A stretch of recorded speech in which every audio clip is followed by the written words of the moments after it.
Ladies and gentlemen, the show is about to begin. The Irish Spaghetti Podcast. Like and subscribe. Please enjoy the show.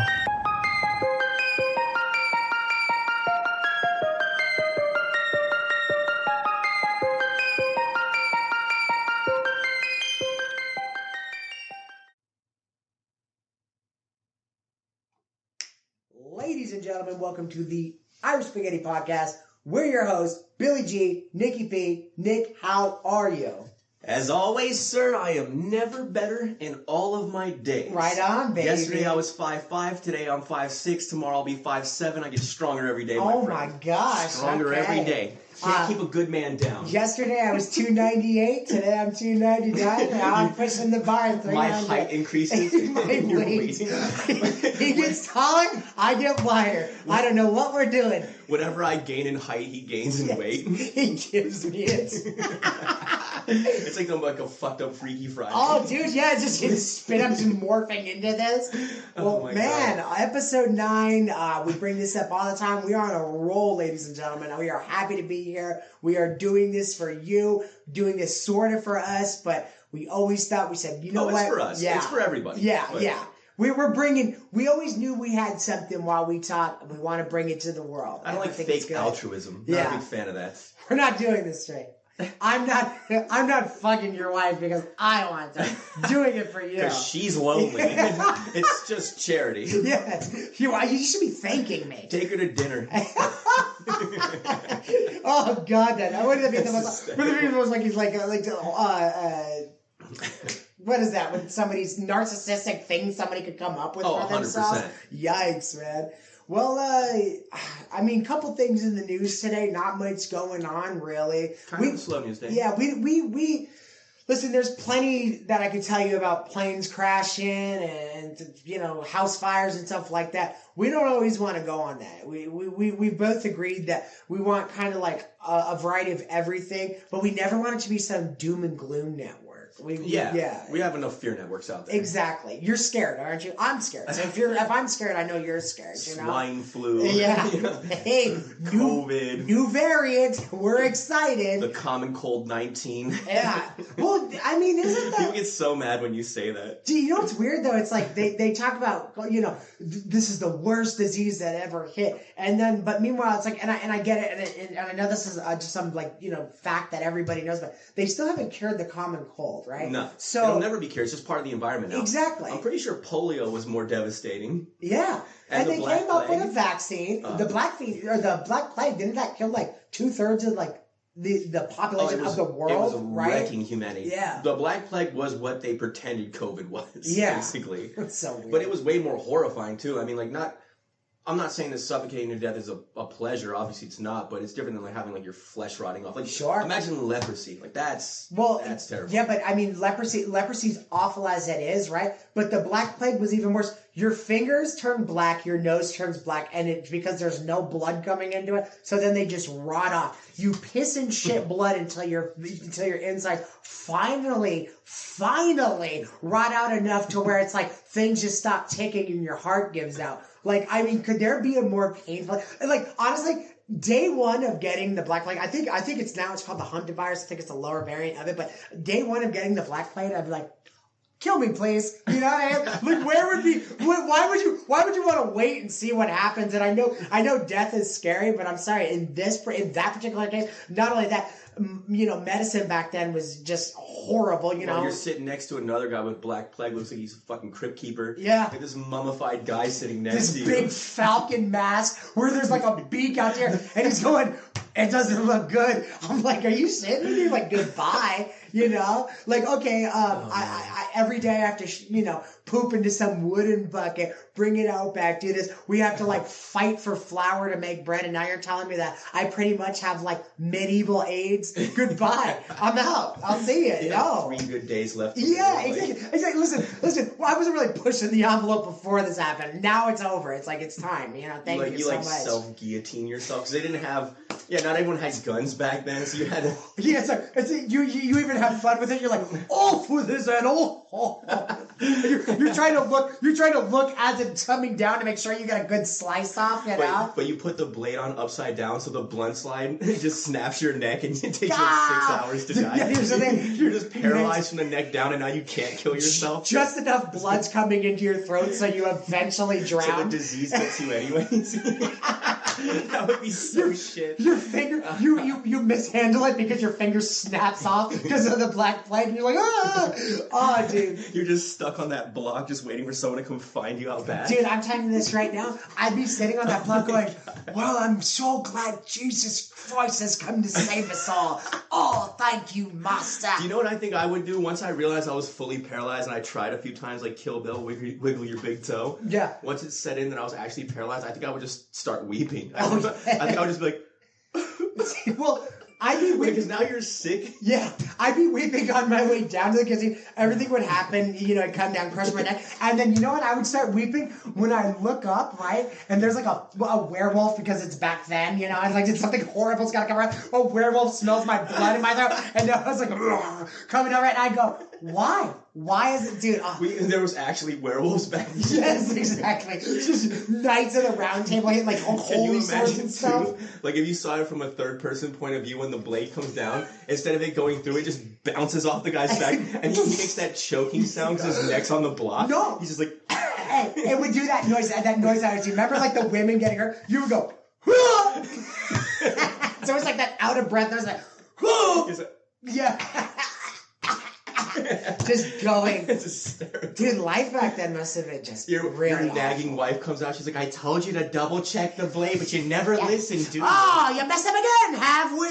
Yes. Oh, I told you once before. Come on, children, let's go. Well, maybe if you were more thorough and you washed your hands, you wouldn't have bubonic plague in the first place. Oh, messing around with the rats again, are we? Should have stopped working in this room months ago, yes. On top That's of all English women. He's being nagged by his wife on top of everything. By the way, that's his wife too. So shit was just not good up until then. A crow lands on his head, just shits down his nose. That's the last thing. Every worst thing. Oh, dude, that'd be a good skit. That would be such a good skit, man. I like how you that British accent that always happens back then. Yeah. Hello, Master. The one eye was with Master. I'm gonna spit taking his microphone. Bring out your dead. Monty Python. Dude, you know what? I think I'm gonna go for a walk. He's like, you liar. You're not fooling anyone. Oh, dude, Monty Python. You know what? It's funny because classic. I always thought that English humor and Canadian humor have such its own lane. Like the Benny Hills and stuff like that, and Monty Python and everything. And then you got Canadian humor, which is like super dry. Nobody's laughing. Everybody's doing the thing. Kids in the hall. Yeah. Wait, no. English humor is very dry. That's yeah. Oh, I thought you were saying that. Yeah, absolutely. But English humor though is sometimes really physical too, like hitting something on it. Yeah, really slapsticky. Canadian was like what? Like Kids in the Hall. I think Canadian humor, and obviously more recent would be like the Trailer Park Boys and stuff. You know what I mean? I don't know, man. What do you think? Like what makes American comedy? Like, why? Like we got the truth of the matter is never try to quantify it or I say honestly, or qualify whatever the fuck. What separates us, honestly, is black guys. Eddie Murphy, Richard Pryor, these guys coming out with this rebellious take on it. I guess no. Are you sure though, or we just don't know? Well, we might just not. We're also talking about the history of comedy and where it came from and how it's evolved. And no, I mean Eddie Murphy. Dude. There was no Eddie Murphy in England going, motherfucker, hey, motherfucker. You know what I mean? Dude, Eddie Murphy, Chris Tucker, Dave Chappelle. I mean, dude. They're killing in the comedy game. Now that I think about it, they're some of my all-time favorite. Richard Pryor, all the way back to that. Yeah. Dude, Cat Williams is hysterically funny. Just him in conversation is hysterically funny. I love that guy. Cat Williams' look and his opinion just on the world, how he could look at certain things is insane to me. He's gold. I just think he's so good. I mean, the fact that that's one of those guys that I don't think you could stump. You know what I mean? No, he's fast, man. Yeah, no matter what you say, he's gonna have the most smart alecky comment back to you and it's just gonna murder you and he's gonna get a laugh. I love that dude. I love Cat Williams so much. Yeah, man. he's a classic. Oh my gosh. Well, just what a front runner, dude. That dude was so good, so good. But yeah, I never understood what separates it, but obviously, you know, like culture, whatever happens, you know. I don't know how you would define American humor. It's kind of like a hodgepodge of everything, which is what American or the melting pot is more or less. Yeah, but I don't think we have a specific brand. Yeah, but it's like, all right, so but no, sarcasm is done by everybody. Yeah. Yeah, no. Yeah. I think honestly, I think it's like the street and like your blue collar people that made it funny. Like like okay, well, take it. White guys, black guys talk about coming from, you know, growing up in the ghetto and everything like that. White guys, you got like the Jeff Foxworthy's and those guys, you know what I mean? Not that I find that funny, but I could picture it being funny if that's where I came from. That's what I go. Ron White? Definitely Mexicans. Ron White's hysterical. Oh, yeah. Who's you got, I mean, Carlos Mencia for a second there, but yeah, it's stealing and all that. But what was his name? The big George Lopez. George Lopez rules. Oh I my love George God. Lopez. He's still funny, man. Genius. On his show, just genius. Yeah, he's hysterical. Yeah, George Lopez is ridiculous. So I think that's what kind of separates those avenues. Everybody has their own stuff like that. Because I don't know. Made him as funny as he is ugly. Yeah, just bottles, just all over. I'm sorry, I couldn't help it. Well, he's a sight. You know what's so funny though is like you take these people's backgrounds and that's what made them. Folks. Not. Hey, I'm just a Mexican guy trying to get by, huh? And also, like, you know how when everyone gets older, like their head keeps swelling up bigger and bigger? His head is gigantic. So now he's got this enormous George Lopez head, so it's like with huge potholes. It's unreal. Yes. You know, the caricature drawings that you get like on the beach if you're in California. He looks like a living version of that. Like, dude, yeah. Like, what if they drew a caricature version of what he is now? I think it would be a fight, like on the beach. I think some girl would be like, "Hey, I just drew you, okay? Get off of me!" Like grabbing her because he's so mean. We need more paper. Well, dude, when your face, all right, when your head is the size of a beach ball and it also shaped like ground beef, there's an issue there, dude. Don't get a character picture, man. Just don't do it. It's not gonna bode well for you. He has to drive a Volkswagen Beetle because he needs that round dome-shaped car to fit his head in. Dude, it's Are you making fun of my automobile? No. That'd be too good. I didn't mean to bash George Lopez, but it kind of went there. He's great though. Yeah, no. Listen, look, man.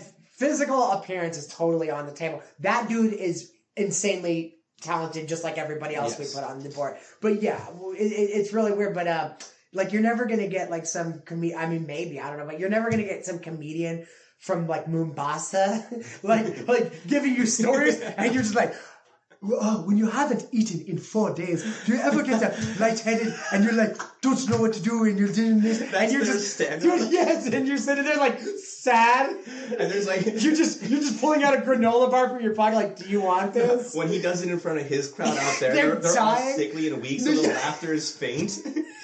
They're like, everybody's scraping peanuts off the table, getting any little bit of nutrition to be able to go home for the night after date night. Oh my God. Too bad, dude. You know, so that's what I'm saying. It's like, you know, certain places can have comedic backgrounds, and then certain. You know, when a lion is chasing you. When a hyena sneak into your hut, take your baby, and he run away with her, and you ever running so fast you trip over your leg, and the rest of the crew has started laughing at you because your spear go through your side. It is so funny. Nobody could relate to it but them. It's like, what the fuck is Aboriginal humor.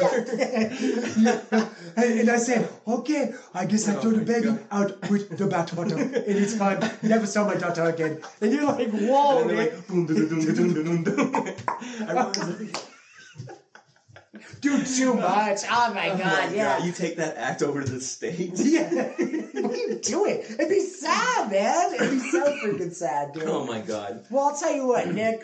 You know what? We wanted to get it up. We're like really fans of comedy. There's a lot of new guys coming out too that are really, really coming up, and just like things are turning around. I feel like things are really turning around Shane right Gillis. now. Yeah, man. We were talking about Shane Gillis before we got on. Tim Dillon. There's these guys coming up that, you know, like, what we took for granted because we had the, you know, the Richard Pryor's, Eddie Murphy's, the George Carlins, stuff like that. You thought those guys were going to be around forever. And then this dry spell happens because everybody's so afraid to say anything now. And then it was rough for a minute there. Yeah, you're getting these new rebellious guys coming out there just hitting bricks and killing it, dude. And it's great. It's fantastic. I like it the way Some things of the comics go. they were trying to pass off as funny for the last 5 years were it was pretty rough. Yeah, I got to hear Mindy Kaling is real funny or something. Like, come on, man. Let me guess: flannel shirt, black rim glasses, androgynous face. Well, when you're driving your Prius and you're Ubering outside. And weird. Trump supporters are like, me. And by the way, don't think that I didn't notice that I just did an imitation of a microphone while holding a microphone in my other hand. I'm literally doing an imitation doing a microphone while I have one here. Why I did that, I will never understand. And we're back. Yeah, exactly. Isn't that so stupid? The balls of me to do that. Isn't that dumb? Oh my God, that was something. Well, all right, man. That stinks. Just to give an up. We're off the rails today. Yeah, dude, we really are, man. Well, just to give an update on our boy, dude. So they're going to be extending the Andrew Tate sentence. Absolutely despicable in so many words. I guess their appeals, there's 4 people that got arrested in total. 2 of the girls, Andrew Tate, his brother. By the way, if he's human trafficking these girls, why were they arrested? What sense does this make? You're telling me the prisoners were, right, the girls that were prisoners are him, now they actually are prisoners, right? Well, before you get too on your high horse, a really damning video came out showing... Yes. Showing the hostages. What do you even call them, the hostages? You know what, honestly, when I seen those images and their chains and their shackles and they were dragging... No, wait a minute. I'm starting to feel bad for all the shit that I've been talking because this video is really incriminating. Exactly. I mean, these girls, like you could tell they're horrified. They're trying to escape. Security guards are throwing them back in the driveway. You want to see the video? This might shock you, ladies and gentlemen. So like viewer discretion. Pretty graphic. Put your kids away. When you see these women in the distress that they're under, it really makes you like. Makes me want to put on a cape and go save them myself. I mean, it's atrocious. Yeah. Get ready or avert your eyes. Yeah. Listen, if there's too much blood, though, Nick, maybe turn it off. But let's see how these girls. Yeah, this is a shame, you know. This really is. These poor disenfranchised young ladies. Oh God, I'm crying again. I need to stop this. We've been done every time, yeah. One episode. All right, let's. All right, so here's these horrifying images. And these are 2 of the women that were on the list of victims. Viewer discretion is advised. As far as I've been made aware, anyways.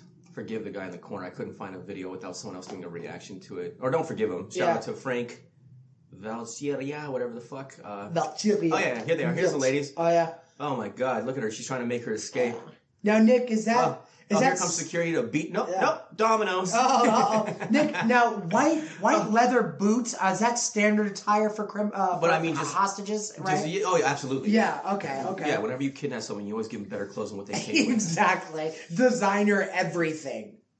Oh, the best. Here comes the best part, too, is you can see her body language here. She's paralyzed with fear. Look at the way she's walking. Look at the way she's moving. Clearly, she's scared for her life here. She is holding a pizza, but we're led to believe that it is cold. Just waiting to be dragged back into the house by her one white boot. Oh, I'm sorry. No, nobody was out there. Here's 2 more. As you can see, they're trying to run for the hills. Yeah. Yeah. But they did their hair first. Nick, they better hop that fence. Oh, never mind. It's opening. Oh my God!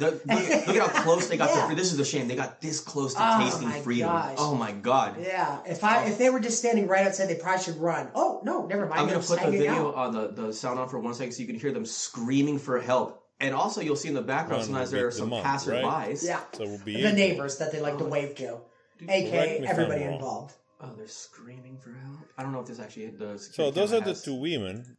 Well, you can see they're waving their arms. They're flagging people down. Help!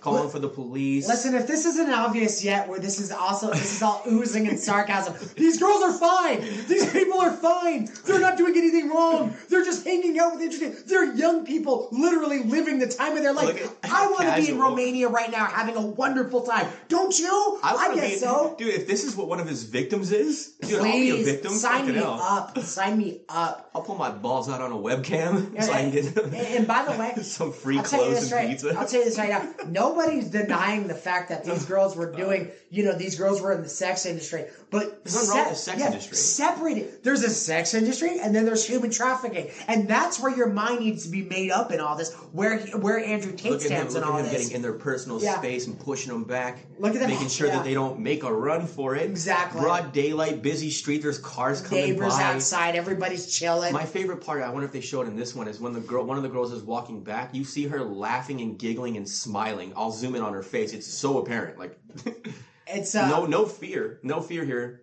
This is what this terrible man has been up to. Apparently, he's hosting very well. He's been a great host. Yeah, it's really sad to see. Like I heard about these things growing up about these like political prisoners and stuff like that, and government agencies trying to arrest people that are trying to do good and stuff like that, and making a change in the world. And now we're watching it. In 2023, we're watching this take place. We're watching this guy being accused of crimes that he did not commit in such an obvious fashion. And it's so weird. Okay, let's see if I can get her face on it. Hold on.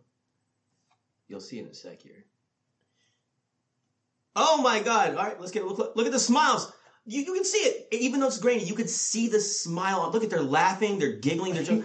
Oh yeah, these women are clearly terrified for their lives. This poor bastard is locked up in jail for another 30 days. They extended it another 30 days, by the way. Because they have nothing. Because they can't find anything, and they need more time so they can fabricate some shit, basically. And by the way, this is ridiculous, this hold that they're under isn't that they're charged with anything. They're looking for this investigation. They're hoping they find things, and they're not going to. Wouldn't it be funny if you Googled that girl's name and then her face, and she's just sitting there with a money shot just dripping off her face. And we're like, wait a minute, I guess that's not what we're going for. But listen, be an adult. Guys. Be an adult. You might not like what he does. You might not agree with him on things, but be an adult and use deductive reasoning to see that he's not committing any crimes. He's involved in a business that you might not agree with, but nobody's being held hostage there. That's the difference. I'm not asking you to be on board with him. Yeah, I'm not asking you to be on board with what he does. But locking an innocent man up for crimes for simply not doing things that you don't agree with, but not illegal, is or that you don't like his personality, you find it inflammatory. But it's a slippery slope. Look, they're describing like this massive operation, basically, of like sex trafficking, and this whole like ring, prostitution. One of the charges is organized crime. I'm just saying, like, there would be evidence oozing through the fucking walls. It wouldn't be that hard to find. You wouldn't need. Like, when they locked up El Chapo, they found the tunnels immediately. You know what I'm saying? The pipeline right into America. I'm just saying, whenever there's been any other criminal that has an operation or an organization, as soon as they bust them, they find it all over. Like, they're dripping with evidence. Pablo Escobar, it wasn't tough. Once they got into his compounds and, like, what he was up to, if you will, it wasn't tough to find out what the fuck was going on. Yes. So I'm just saying, like, come on.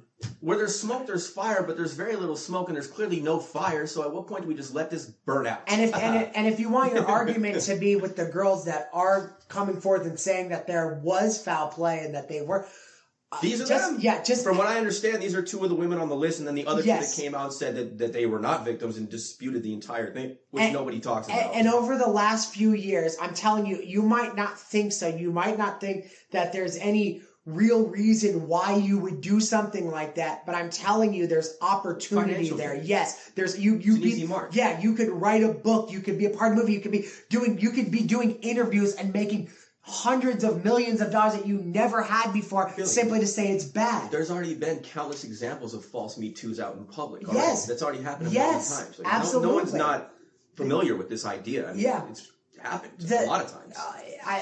The movement is dead. It didn't work. You can't believe. Well, it worked when we actually cleaned out the real bad guys. Yes, we got most of them. Like, but I'm saying when the Harvey Weinsteins were out there and all that, like that was good. But the reason it can't work is because the idea of just believing somebody just because who they are, it's just there has to be due process. Is that what the Me Too movement implies? I'm not exactly sure. Hashtag believe all women.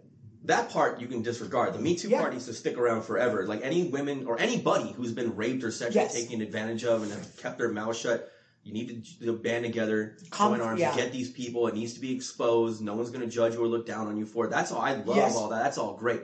But when that power gets abused and innocent good people are being tarnished and locked up and having their lives destroyed over it, there needs to be a line at some point, and we need to use our own common sense of reasoning. And also, you know, you have to make these decisions too. It's like you can't hurl an accusation like that for regret sex or something like that. There's got to be hard evidence. That's all I ask for, is that, like, you point me, listen, I'm with you. You point me to the bad guy, you point me to the bad guy, I'll come with you. We'll kick his ass together, we'll band together, we'll do all that, I'll do the march, everything, but it has to be real. That's all anybody's asking for, and I don't think that's right. And honestly, everything that they've showed with Andrew Tate, not some delirious Andrew Tate, you know, supporter that just will blindly follow him. We looked into it. Show us the evidence, because they have yet to show shit. It simply for doesn't evidence. add up. It doesn't. It just doesn't add up. Just like we talked about with Alec Baldwin. He's, you know, a leftist dude or whatever, but I look at that and I'm like, I don't think he deserves all that. Every single person, every pundit on our side that's saying Alec Baldwin is guilty, we like these people. We don't agree with them. No, Alex Baldwin didn't do it. Alex Baldwin, on our side, the reason why they're throwing stones at him is because he did a bad Trump impression. Actually, it was a really good impression. It was pretty decent. But yeah, you know, but it made him look bad, right? So they don't like him. They already got bad blood with him. But to say that the dude's a murderer is just. You can still hate Andrew Tate. Just don't lock him up falsely for crimes that he didn't commit. Like, at least come after him for something else that he may have actually done. Like, you can't hate someone so much that you're willing to push lies on them and destroy their reputation. And the reason why is because when you create that force in the world, everything evolves and advances and grows as time goes on. Eventually, it's going to start affecting people that you care about, that you like, that you love, maybe even you yourself. Yes. So we have to maintain that order, whether you like someone or not, and give them that fair shake, if you will. Sorry. And give them that fair shake, if you will, for the sake of everybody, not just for Andrew Tate. And it will come back and bite you in the ass. You know, it feels good to see bad things happen to somebody you don't like, but not under those guidelines, not under unfair guidelines, because then it has to be just. It's just bad. It has to be just. That's why it's called the justice system. Yeah. So that's the update with Andrew Tate. We just wanted to touch on that real fast. I feel bad the guy's still locked up. It's really terrible what's happening to him, and it's completely unfair. I hope the truth will come out, and if they do find hard evidence against him, or they find some room where there's shackles and video cameras and they're beating and raping these girls and forcing them to do things. I'll tell you what, I'll eat my words, I'll eat crow, egg on my face, all those cliche things. But I'm telling you this right now, if none of that comes up and hearsay is all they have to go on, then that's horrible what they're doing to him, and it really is. Can I make one more final point Please, here? Absolutely. And this is, maybe correct me if I'm wrong. Again, drop a comment if you think I'm wrong. Set me straight. Go nuts. But the whole believe all women thing, you know, and these girls are coming out and saying X, Y, and Z. But why don't we listen to at all the girls that came out that were with him romantically, that lived with him for years, that put out multiple statements speaking to their character and how they were treated like they're like family to them. They're good people. They would never behave this way. I know these people. I spent a lot of my life with them, and they're taking it on their own volition to come out as women, by the way, and defending him, and very clearly, by the way, they're providing more detail and more defense than I think that the prosecution has to prosecute him. Sure. Yeah. And for some reason, they just get completely disregarded, not listened to at all, blown over. It never comes up in any of the arguments. They only push the bad stuff that looks bad on him. They never give me both sides so I can see a clear and balanced point of view here. And these are two beautiful, reasonable, rational women. You hear them talk, they're not crazy, they're not stupid, they don't seem evil. Look into their past maybe. How about we do that? Do they have any records? Are they scumbags? You know what I'm saying? So if these are two good, clean, decent women that are coming out and defending Andrew Tate, what if they're right and we're just disregarding them and this man is in jail for no reason just because everyone is just worked up into a frenzy because he says some inflammatory things? Why don't we believe them or listen to them? That's my question. I can answer it. Yeah, because it doesn't support their fucking case. Exactly. The narrative's not there. But when I say we, I'm not saying the authorities or the police. I'm talking about society. Yeah. Why does that get completely thrown out? So only if a woman is making a negative claim towards somebody should you believe it. But if it's a positive one, you should disregard it entirely. I don't understand. What are the rules here of believe all women? Well, just like you said, it's not the media, but it's like us as society, right? Well, the people that are backing the media's bullshit. The same reason why the media is so powerful is because people like the thrill of being scared, and you're always going to turn your head to a car wreck rather than to see a new car. You know what I mean? Human nature. Yeah, it is what it is. So when you have this huge character, this larger than life character, and oh my God, he's doing all these horrible, vicious things and stuff like that. When somebody comes out with a boring story like, no, he didn't. who would listen to that? You know what I mean? You're so, you're so involved. And, yeah, and he did this and he did that and he did that. So when somebody comes out and by the way, every time that you got women that, or well, not women, I'm sorry, I should not say that. No, let me take that back. Every time you got somebody that, has a case against somebody like this and their story's kind of sketchy, there's always these big foggy areas. It's always like, well, and I think you did this and I think you did this and there should have been more. And every time, every single time. But then the women that were backing him had names, dates. We didn't do this. They went on immediately. They lived with the man for years. They went on the biggest show in Romania and went on there and said, he did nothing. We were a family. We were happy. How come there's no, support for them? Yeah, nothing. Basically, we're not supporting these women. Why? So either we're supporting what they're saying, we're gonna admit it as partial evidence or part of the story, if you will, or they need to be locked up in jail with Andrew Tate too because they're accomplices. Yes. But what makes it curious to me, this is where it gets fishy and suspicious to me, is that it's just a neutral stance towards them. They're just not being listened to or heard at all. Nothing. Turn off. So I'm like, Yeah. Because if they're lying and they're actually they're enabling Andrew Tate to do these things and they're part of the problem, that's disgusting, despicable as well. But no one has any reaction towards them at all. Yeah. So it seems just kind of like an under the rug sweeping happening, and no one wants to pay attention to that. They just want to hear whatever supports the argument of this man's guilty and he's a piece of garbage because they simply don't like him. Well, so I say still, free Andrew Tate. Yeah. Andrew Tate, when you get out, if you see these videos, if you find us, come check us out, man. Come sit with us. You always have a home on our show, man. As long as you end up being innocent at the end of the day. And don't get me wrong, new evidence comes out. If it genuinely looks like this man is guilty, yep. I'll fucking put the injection in myself. Absolutely. I'll do it myself. All I'm saying is that it doesn't look like the guy is guilty. Nope. No one is defending him. People are afraid to speak up and use their own eyes, ears, and senses to tell the truth as to what they see as reality. We're not afraid to do that. I'm also not afraid to change my mind as well. So before you yell and scream at me, I'm just telling you my version of truth. I'm trying to defend a man that I believe is innocent. Turns out he's not innocent. I'll change my tune. Is that fair? Sound fair enough? One more thing, and I swear to God I'll end it here, but by the way, just if you don't think that they're silencing things, those were direct links to Andrew Tate, the two girls that came forth and said that there was no foul. They only one network played those girls saying that. Everybody else, so they will not give you a fair shake. They are out to get you. It's a blood hunt. It's a witch hunt. They want to get everybody riled up, just like they have the big trials of the century. It's ridiculous. It's silly, and it's unconstitutional in every way possible. Yeah, so I mean, I know it's in Romania, but yeah, it's disgusting. That's what I'm saying. It's not even just Andrew Tate, the figure, the character. It should be anybody. Anybody. Yeah. I don't care who you are. All right, I'll tell you what, Nick. So that was, just wanted to touch on that. All right, so... We'll let sleeping dogs lie for now. Exactly.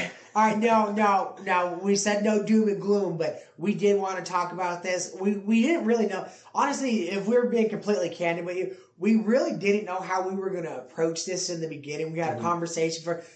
Because everyone's so touchy with everything now. Yeah. I can tell you this right now. However we talk, we're not racist. We're not anti-Semitic. We're not anti-gay. We're not... I mean this. What me and this guy really do, love and hate everyone equally. Everybody gets it. It's all action. It's all action. If you're acting like... everybody gets it. If you're acting stupid, we're probably going to say something about it, and that's just what it is. Well, this one, we really felt this for the gay community. So in Atlanta, Georgia, we got two guys in their early 30s. We got William Zulik and we got Zach Zulik. It's a gay, married gay couple, two dudes. They adopted two young boys, both about elementary age, I think 7 and 9 if I'm not mistaken, and put them through a house of horrors. They were pimping these boys out to local men around the area. They were doing child pornography. They were raping, abusing them themselves, molestation. They were making people pay to come in and do things. I mean, I can tell you this right now. You have two kids. You have to think about your children. You have two kids right now that will never be the same. What they went through. These kids, I can tell you this right now, any hardship or problem that you've ever had in your life is nothing compared to what these two little guys encountered in their short lives so far. Yeah, no, they were better off orphans. Dude, honestly, there's not one place, you see the old days in the orphanage and they were so bad and stuff like that. Think about that. When those, hyperbolic, old movies with the orphanage and the mean nuns and stuff like that, when that looks like a bed of roses to your current situations, something's really wrong. Something's really sadistic. So They're far, doing Andrew Tate shit. Exactly. Yeah. That's. And by the way, look at all the evidence, and they got caught immediately. Yeah.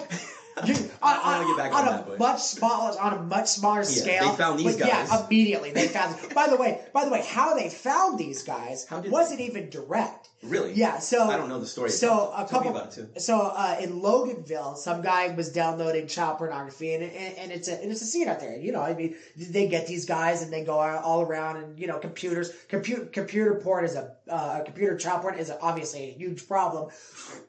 They have task force working against this. So they raid some guy's house home that's suspected to have it. Somebody dropped a tip. They raid this guy's home. They look, and there's two guys that are in clear contact. And they're like, okay, we could probably find out who these two are. They're in some type of database. Maybe they've been arrested before on DUI, something like that, something stupid. So they wind up finding them, and they're in Atlanta, Georgia. So they go and they raid their house. I believe William was completely naked at the time of the arrest. Now, they go to break in. Now, they only had an idea of what was going on in this house. They didn't exactly know. They knew that there was abuse taking place, but they wanted to see what they found. Here's the charges that we got thus far. Thus far, this is what they're being charged with.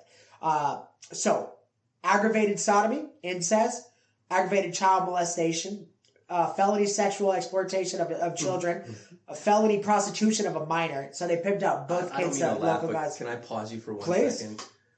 Sodomy is butt fucking, yeah? Yes, sir. So it's angry butt fucking. Angry butt fucking with Who children. does it angrily? Oh, that's the gross. I'm sorry. But the idea of just no. So the aggravated part. Well, you know what aggravated? Do you know what aggravated prostitution is? Rape? No. Aggravated prostitution is knowingly having AIDS and prostituting yourself out. Oof. Yeah. Ew. Yeah. So God. So there's it's some type of semantics thing where it's like it doesn't mean like, you know, aggravated like I'm aggravated, I'm pissed off. It's aggravated. It's like because their age and they're so young and because it's like full on penetration. Yeah, exactly. So I call that the Jim Carrey. Smoking. By the way, we just told me that he has like all kinds of STDs and like spreads it to all these women. Yes. No. So, well, probably. I mean, you know. I think you told me that. Listen, the guy likes to listen. If you ever see the number 23, Jim Carrey likes to fuck. Okay, like you're sitting there watching Ace Ventura, putting it down like he's like fucking. You know, it was the weirdest thing. It was just it's so weird seeing Jim Carrey do this. But anyways. Jim Carrey. Somebody stop me! starts spinning around, coming everywhere, like he's the Tasmanian. Yeah, he just goes into all of his characters. Oh my God. All his it was just so weird. But yeah. I'm sorry, back to you. No worries. So Jim Carrey. So this was a story. Are you gonna go back to the other story? Or are you going to Jim Carrey? Oh, well, we'll jump off and go because we got time anyway. All right, yeah. So here's the story because that doom and gloom. Listen. Those kids went on. We'll go back to that, but there's a reason why we brought that story up, and we wanted to just know how that hurts the reputation of certain people. But anyway, so Jim Carrey, this was a story that broke a while ago. I'm thinking like 2018, 2019, somewhere around there. But so the family, I guess they sued Jim, or they accused him, however they went about it.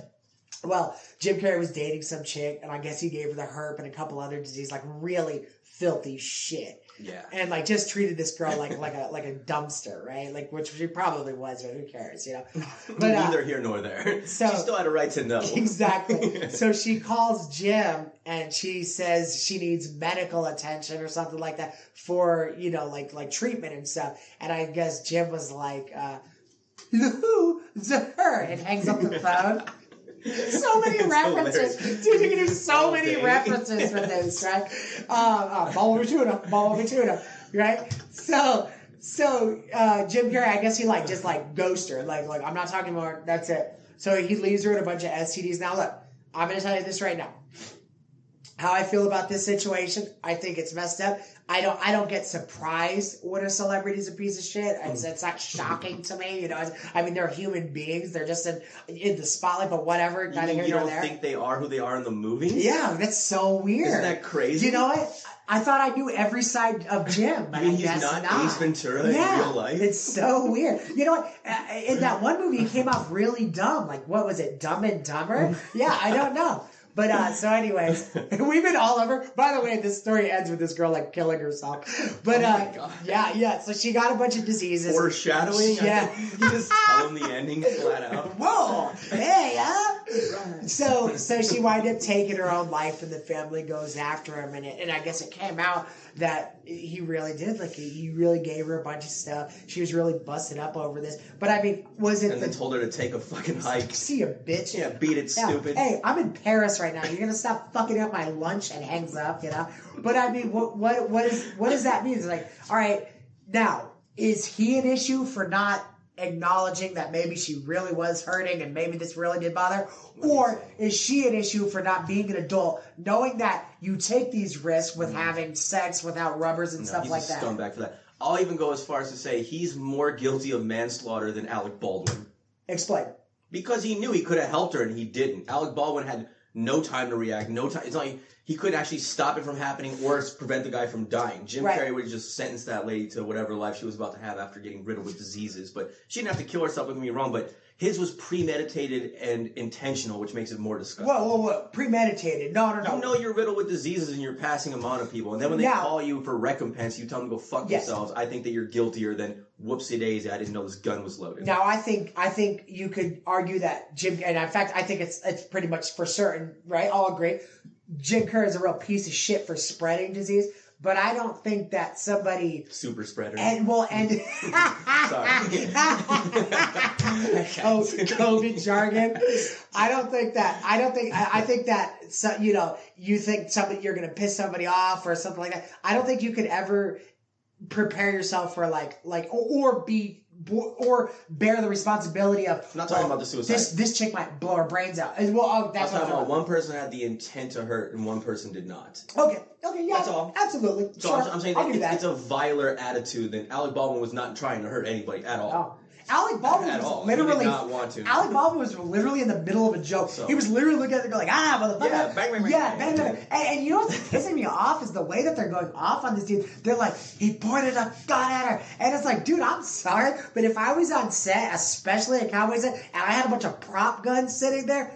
You're getting a gun pointing at me. I'm gonna every fucking second. I'm gonna be pointing one at you. It's just playful. It's playful. Whatever. Everyone's just trying to outrage everything, and you guys can yell at me for that too. But again, if he just did that and shot the gun and nothing happened, and the lady laughed and like there was a little jump, or whatever, she'd be like, "And Alec Baldwin was so funny. He was so playful on set. At one point, he scared me with the gun." And everyone would go, "Ah, ha, ha." No one would be like screaming and yelling if this didn't happen. No one even view it as wrong if this didn't happen, and that's the fact. Even if they put that shit in the outtakes. Yeah, and you know what? Wouldn't matter. Maybe I don't think so. Anyways. Maybe dealing with guns because like the prop guns are technically real guns with the blanks stuff like that. Maybe he probably could have taken some like gun safety courses and like that. But hindsight's 20/20. That's hindsight's 20/20. You can never prepare.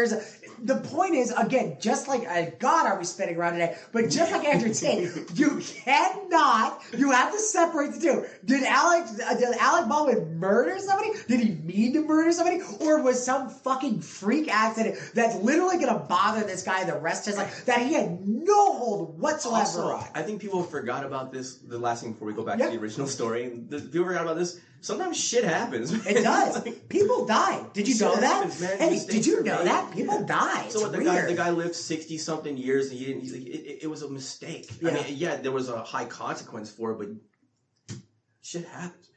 That's all he could say. Yeah. So I go back to the story about the sure. The kid. No. Here, how about this? Just to tag that. Honestly, just to tag that. Put a bow on it. Let me ask you a question, right? All right. So he shoots her, right, and he hits her in the leg, right, and then they airlift her out of and the helicopter crashes. I don't know. I'm having an allergy day. Yeah, and then the helicopter crashes. Is Alec Baldwin still the murdering fucking fiend that he is? Yeah. Right? Yeah, you exactly. know what I mean? These things go wrong. I mean, it's real. When little kids, are holding a knife and somebody falls on them and they die. You don't say, "Oh, it's just a murder." It's weird. Post analysis irritates me. It's like, well, we had days to look at the situation, think about it, and contemplate on it. And it's just like. That should happen in like a 2-second moment, like everything else. I mean, it should have never happened. Well, you you're can not trained. Throw your judgment at something like that. Like, come out and say, hey, every actor is trained to check, and they all know this, and this is why he's wrong. If you could tell me that, then fine, so be it. But if it was just an honest mistake that anyone could have made because they're not trained to do that stuff, then it's not really his fault. Well, I know one thing. I know that guns are completely illegal in California. I know none of those people out there are taking courses left and right. No. Yeah, you would never see something. It's so funny you'd say that. I swear to God, I was going to have a point that you would never see that on a Keanu Reeves film. But he's highly trained. Exactly. You know he's the most dangerous dude in Hollywood? Did you know that? By far. Did you know that combat and guns, that is the most trained dude in Hollywood? Clearly. That is, maybe Mickey, you think Mickey Rourke whip his ass? No, I think Keanu Reeves wins, bro. I don't know. No, Monster Mickey Rourke now, like the weird, like mutant, toxic waste monster that he's become, might win. He might be able to just like. He's a garbage pail kid. Dude. Yeah, it's crazy. What happened? He's a garbage pail kid. I got all night. It's so fucking weird, man. Dude, I watched him in the Pope of Greenwich Village, and he's this young, good-looking Italian kid just coming up like. And then now what he is? He was like Marlon Brando. He was the next Marlon Brando. Highly talented guy. Yeah, he was handsome. I still think he's talented. Debonair. He's very talented, but I'm just saying he had it looks, all. Yeah. We are so shallow, dude. Yeah, man. Oh, dude. Brandon Fraser looks good again. Did you see him? Yeah. Good for you, Brandon. Maybe he saw our video. He felt so bad about himself. Said, I gotta fucking change. Listen, I'm telling you, I know this for a fact. Brandon Fraser clicked on her video, leaned back in his chair, and went, I gotta make a few changes. He's like, damn, they're right. Yeah, he's like, fuck. He like grabs his fucking head. Like, what did happen to me? Yeah. Fuck, I was so fucking beautiful. Remember me in Blast from the Past? I spoke French, for God's sake. Got on his ass on a treadmill, completely made a turn. Dude looks good again. Good for you. That just goes to show is that we might fuck around, but we're rooting for you. Good for you, dude. I was good for you. Starlets down back then. Exactly. Everybody that comes back to the actual original story. Yeah, I guess we might. All right, well, so here's what we're getting at. Those poor kids. We just abandoned the whole thing. Well, no, man, because I can tell you this right now. We would have went on for that forever. Yeah, who cares? This is our show. We like to get on everything. So when it comes to those two kids, like I said, House of Horrors, they will never be the same. I hate to use this term, but you got damaged goods now. There are two kids that are messed up in the head for life. Lifetime of therapy's coming their way. That's it. That's what they're signed up for now. Well, anyways, so two were arrested. I guess what we were getting at is that the whole concept of gay marriage, I mean, it's been around for a while, but it's fairly new to be so mainstream, and especially the adoption within these communities. My question is, does this hurt them? I want kids adopted and in homes, and I honestly don't care where they're going as long as it's a loving family. Do I think that a lesbian couple or a gay couple can be completely and utterly capable of loving a child and raising a good kid? Absolutely. It doesn't take much. As long as you love them, you treat them right from wrong, and you tell them every day. I mean, look, I don't want to get all mushy and stuff like this. It's so fucking weird, but exactly. but that's the case. So what I'm saying is, like, what does this do to these sickos? Just, I'm not saying in my eyes. I'm just saying in the public, perception of things. What does this do to them now? Because now you got people completely radical. Fun that way. And people are going to use that and try to attack them. It's basically like. It's like when you're the new guy at work. So it's like your first day, your first week or whatever. Everyone is micro-analyzing every little thing that you do. So stuff that like veterans that have been there for a while can get away with and people won't even notice, you'll get in trouble for it. So I think what Billy's trying to say, and correct me if I'm wrong, I don't want to put words in your mouth, is that because it's so new that homosexual couples are adopting kids, there's a higher level of scrutiny being on them, watching them. So when something like this does happen, it has a higher detrimental impact on them and their ability to have these rights in the future. Yes. So basically we're saying like you guys won, you got the rights, you got everything going for you. That's great. We support it. We love it. Like, don't fuck it up. Be careful with this. Yeah. You know what I mean? We don't want to see that go backwards. We don't want to see that get rolled back. And this story could be a threat to those rights. Well, as many orphans as are, the adoption process is not an easy one to go through. That's for straight people to do. And I'm telling you, gay couples have a much harder time of getting kids. Do they? Yeah, absolutely. I mean, they take a really firm look into these things. You know what I mean? So now it's like one of the natural benefits of homosexual couples getting married is that they don't usually have their own kids, so the adoption rate is higher. So I want to see them succeed here. For the kids, especially if you get homes, man. I can tell you this right now. I'm not looking at anybody like see, look at that deviant community. Absolutely not. There's sickos in every single community at 100%, and these guys are like top of the top. There's been plenty of straight sickos, so it means nothing. I'm saying though, it's like everybody needs to out these guys for exactly what they are, an isolated incident. It's disgusting. They shouldn't hurt the adoption process in any way, shape, or form. Just, I just don't want to see that get blown up and dragged out in the mainstream. And it will. Now that's a fucking conversation that doesn't need to be had. And it's the biggest story. If you're talking about like non-celebrity, non-sport related, right now it's the biggest story going around right now. Is that they sick us? Yeah. That's why you brought it up today. Huh? Yeah, it was a house of horrors, dude. Yeah. So, I know that we disclaimer this whole episode, but we don't want to be like morose and like Doomsday podcast. That's all we've talking about. No, but we laughed, dude. We laughed. For 48 minutes, it's just been doom. 48 minutes, yeah. What was it? Aggressive sodomy. The what was bumps it? Aggravated butt fucking. The bumps on Jim Carrey's cock and him passing him to fucking some girl. Alec Baldwin shooting somebody. Like, this is just. Sorry about that. Well, it's funny. Let's light it up. Let's light it up a bit. What do you think? I don't know. It's like, what do you want to talk about? The Golden Globes? It was hella miserable there. It was nothing but how like black people can't win awards at the Golden Globes. It was really like, are you serious? Yeah, dude. It all is, dude. Everybody's pissed off. No one has a good time anymore. Let's have a good time. What do we got? You know what? You know when the last good times were, man? What? The 80s. I don't know, man. I had a great time in the 90s and the early 2000s, actually. Up until like 2000. Actually, right before the housing crisis. Yes. Was well, great. you know what?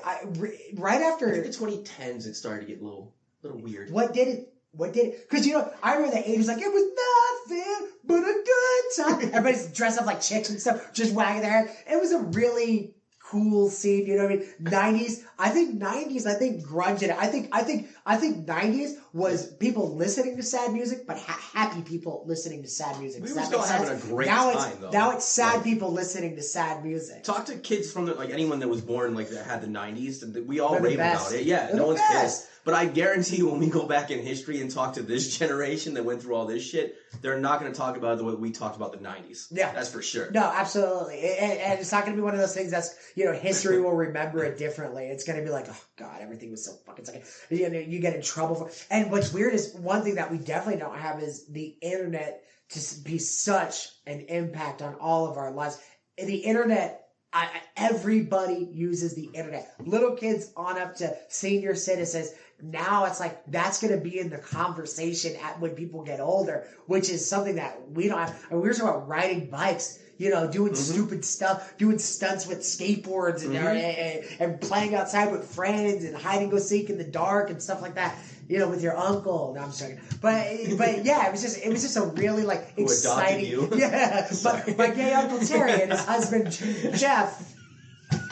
That's hefty. Yeah, their friends were really weird, and every time I drink their special milk, I just passed out. No, but it was just a really, I could tell you this, that I could tell a recurring cycle that we have on our show that we do always bring up the good times. Like, are we old? Oh, yeah, man. Right? We are, I'm 37. Right? I'm pushing 40. Yeah. I'm thinking about the past. Holy shit. It was just such a great... I hate to, hold on to those things, but damn, was it a good time. And I look at... I got a kid now, and I look at her, and it's like all kids, her and her friends, they're all just so damn monotone. They're like, yeah. Yeah. Well, okay. yeah, they've beaten the character out of society. Yeah. Basically, no one can have fun anymore. You have to be careful. You're always walking on eggshells. Self-policing isn't funny. Yeah, it's not funny. It's saying wild shit is funny. Yes. When you would hang out with your buddies when you were younger, we would break balls. You know what I mean? We'd have a mixed group of different people. Playing the dozens, baby. We'd be trashing on each other's race, each other's genders, calling each other names, laughing our balls off.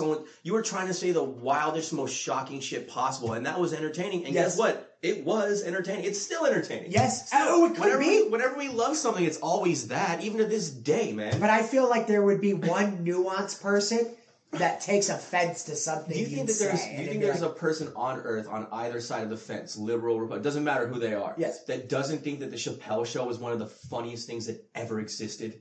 I think that if they do say that, they're being disingenuous. I think they'll say it out loud, but I think that they could watch it and really they're not offended over anything. The whole thing is nothing but offensive humor through what we can consider offensive now, but it's actually the funniest shit ever. Yeah. The entire thing is nothing but everything we're not supposed to do anymore. It was so funny. And we unanimously agree that it's the most hysterical shit that was ever created, basically. And this guy was on there pointing out real racism stuff and making big jokes out of it. and bringing awareness through comedy and humor, and everybody was on board. Like, oh my god, that is crazy. That is the stupidest we quote thing. it to this day. Yeah, and now I don't think there's anything like that. I don't think yes, these. There is. Shane Gillis's new sketch comedy show where I show you the Trump speed dating bit. Okay. I think is that a TikTok thing or is that Gillis and Keeves or something like that? Forgive me for butchering the name, Shane. I not Comedy Central. It just came out. No, he's self-producing it with his friends, I believe. So on his channel. It's on YouTube. Yeah, he's putting it out, and it's just very well. So there's hope. It's glorious, dude. There's hope. So good. I mean, like it's funny because we still live in a world where SNL's here, but even SNL, it's literally this That's water. Not the same show anymore. Dude, it's a watered down shit sack. Yeah. It's awful. They're afraid to do anything. We brought this up before, but that's what we're getting at. Is like. It's like, man, it's like nobody's doing things anymore. It's like, and you know what? I mean, I guess that's opportunity. It's an open market. Why don't the rebels start? Yeah, that's why exactly do you think what we're doing. We created this show because we wanted to see something that we wanted to watch. We knew that the shit that we talk about is uncomfortable for people.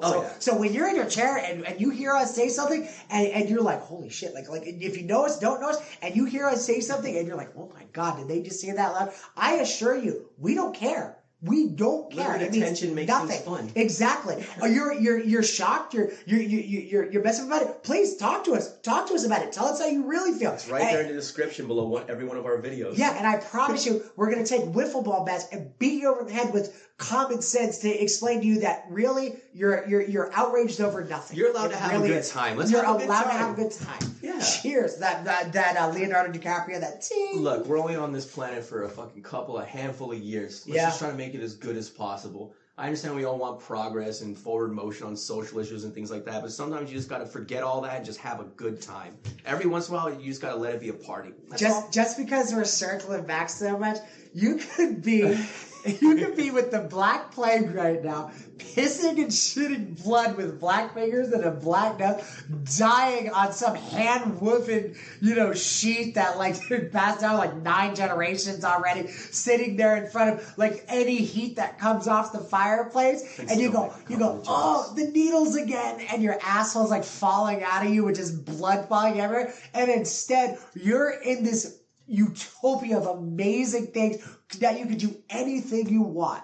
Have a good time. Enjoy it. It's really out there, man. It really is. Just sometimes. Somewhere over the... Oh, my God. Yeah, wow, dude. Cha-ching, cha-ching. That's our show, ladies and gentlemen. What else do we got? All right, I'll tell you what, man. Because we didn't have too many big stories today. All right, I got one. And this is an actual story that I wanted to ask you about. Now, there's not too much, details about it. So it's not like I had to do too much journalistic work into this one. Right. But, so Jamie Lee Curtis posted some picture on Instagram or Twitter or whatever that, she's old, so it's probably Facebook or something like that. But she posted... MySpace. Yes, exactly. Charleston Heston is, she moved Charleston Heston to some older actor, to Burt Reynolds to #1 and #2 spot. Everyone's in her top 8 because there's only 6 people left on MySpace, and then Tom. Yeah, Tom's #2, But so she posted some picture online with furniture, whatever. And she's rich.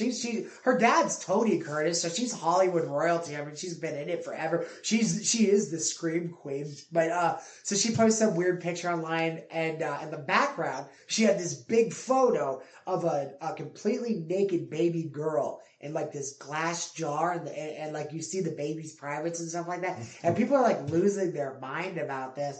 I don't know, man. I'm not saying it's not my particular thing, but I've walked into houses before, and there'll be a picture on the mantle, 2 brothers, and they're naked in the tub, and they're looking at the camera. Does that? I just don't.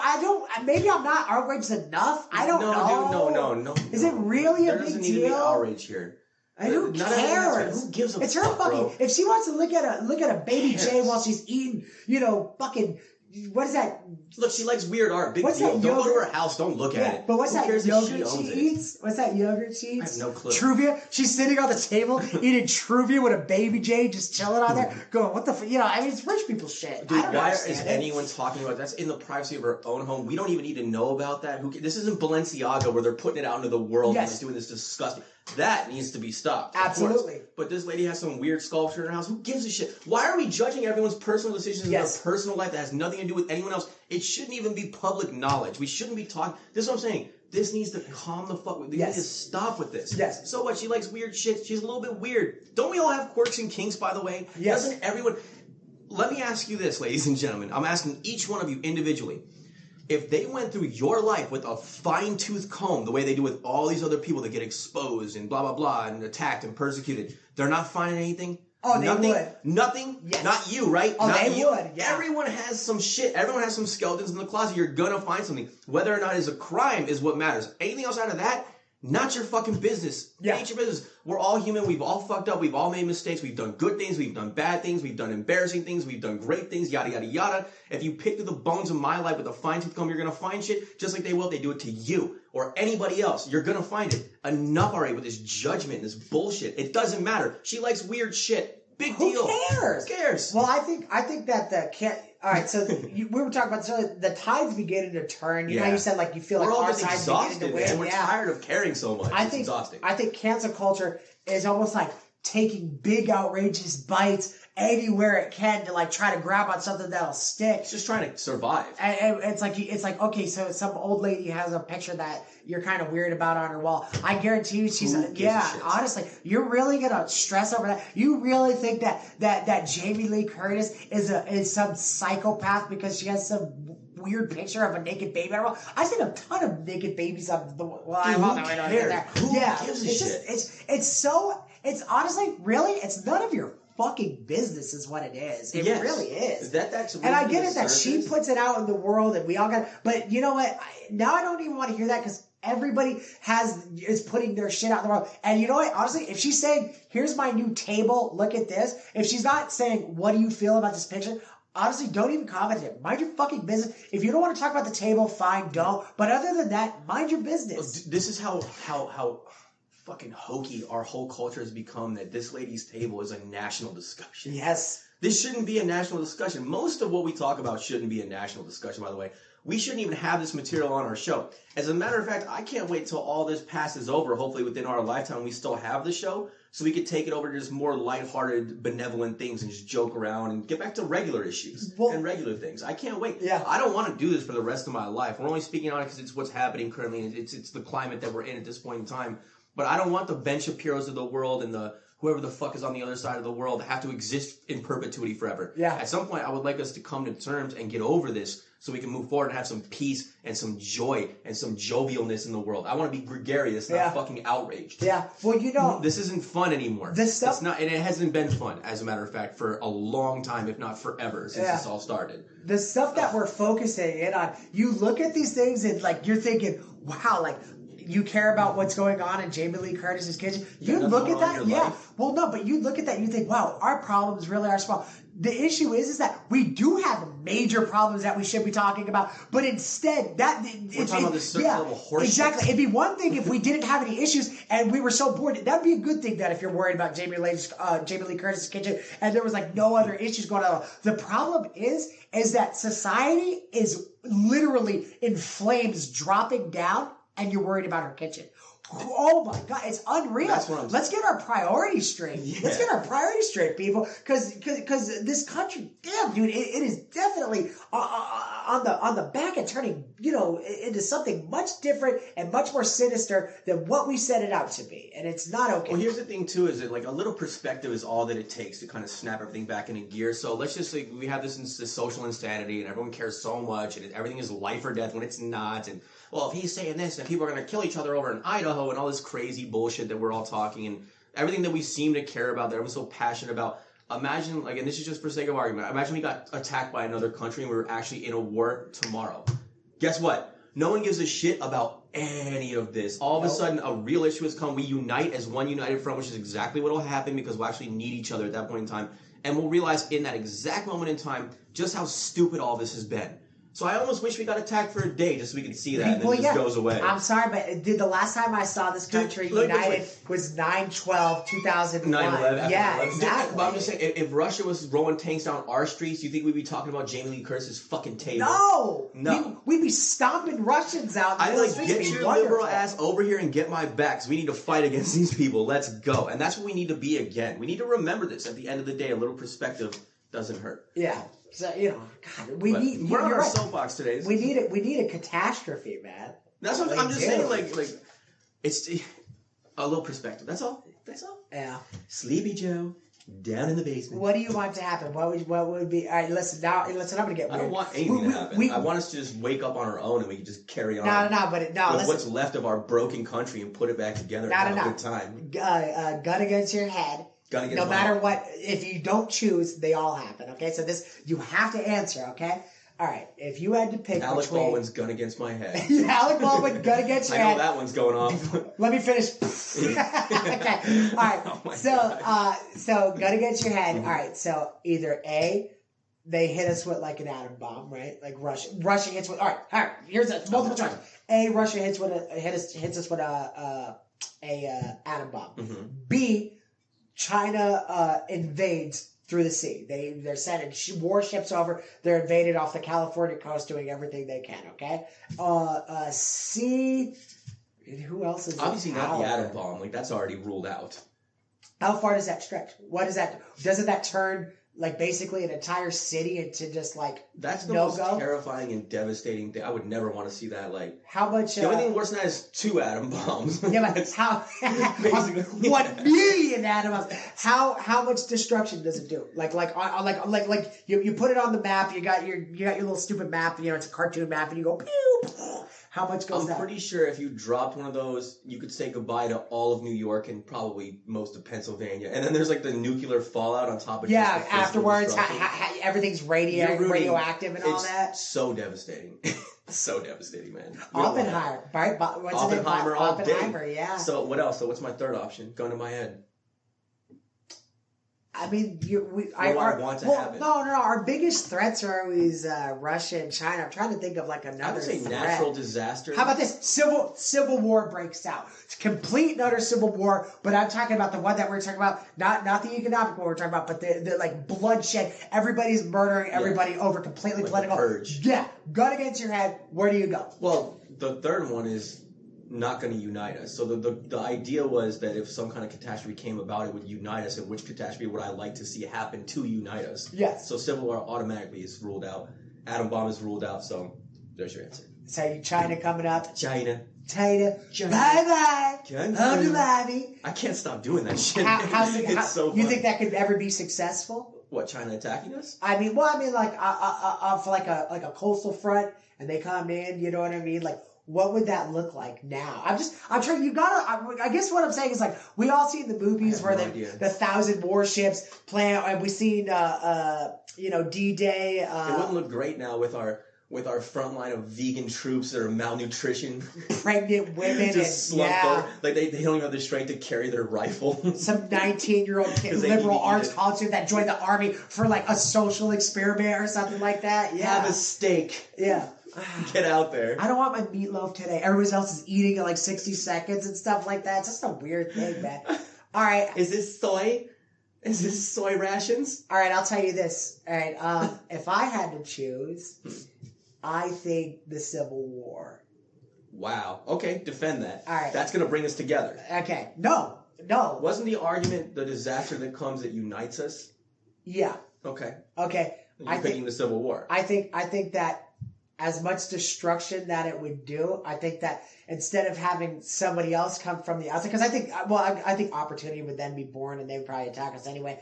But I think that, like you said, the purge, if this is going to be like a 10-year war, obviously it's not going to be good for anybody. But one day of us all just sick of each other's shit and everybody's going against it and really doing it. I think by the end of that, everybody shakes hands. I don't know. What you're thinking about is like two teenagers at school. You're like, fight it out, fellas, and then you get up and you shake hands. You know what I mean? I don't know. You're talking about that on a countrywide scale, like with full-grown adults. Listen. I just thought this up. I'm not saying that there was a lot of thought behind this. I'm just saying, but doesn't at the end? I don't know. Doesn't at the end? Everybody shake hands. Yeah, right. There's just bodies and blood in the street. You literally have this guy's kid's head in your hand, beating somebody off. Yeah. Glad we got that out of our system. Wow. I don't know. Really ridiculous. Really wow. What we thought was so important just seems silly now. I guess.